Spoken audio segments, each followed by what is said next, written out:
November 22, 1963, at 12:30 p.m., shots were fired in downtown Dallas. On board his Lincoln convertible, John Fitzgerald Kennedy stands in the throat where he has just been hit. Seconds later, he receives a second bullet in the skull. Under the terrified eyes of his wife, Jackie, and the crowd coming to greet them, the President of the United States collapses. An hour later, doctors at Parkland Hospital announce his death. The funerals are grandiose. Hundreds of thousands crowd around the funeral procession, while the event is broadcast around the world.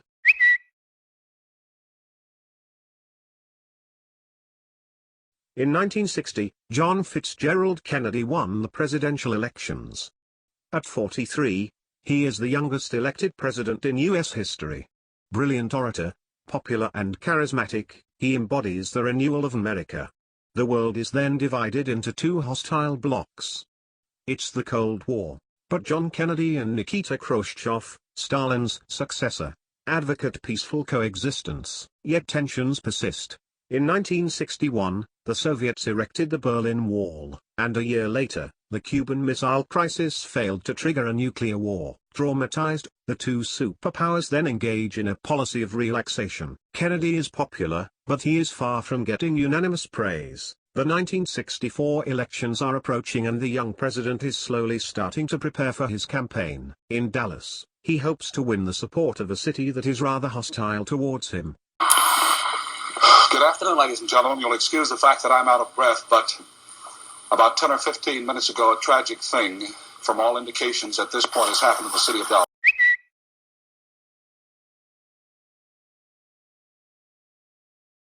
An hour and a half after the attack, a man is arrested.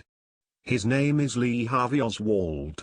A former Navy SEAL who left the Army to live in the USSR, he is accused of firing at the president from the fifth floor of a building a few hundred meters from the procession and then killing an officer whilst trying to escape. 2 days after his arrest, while the police proceeded to his transfer to prison, a man appeared and shot at Oswald at close range. This man is Jack Ruby, a nightclub keeper. The investigation, which had just begun, takes a new turn. Ruby's statements are not clear. Conspiracy theories spread like wildfire.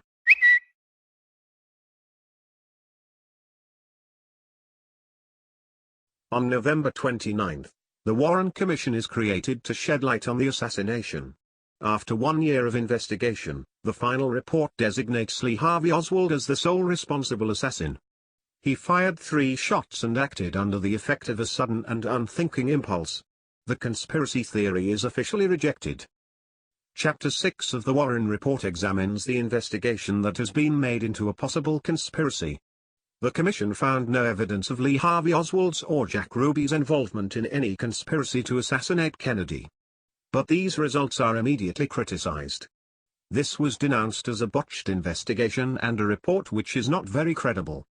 The circumstances of Kennedy's death are at the heart of all conversations, an inexhaustible source of debate, the trajectory of the bullets, the conclusions of the autopsy, the number of shots. Every detail of the investigation has been analyzed by the experts and the curious of the whole world. Was Oswald the only shooter? Or was it a conspiracy orchestrated by the CIA, the communists, the mafia? Why was the president's security so weak?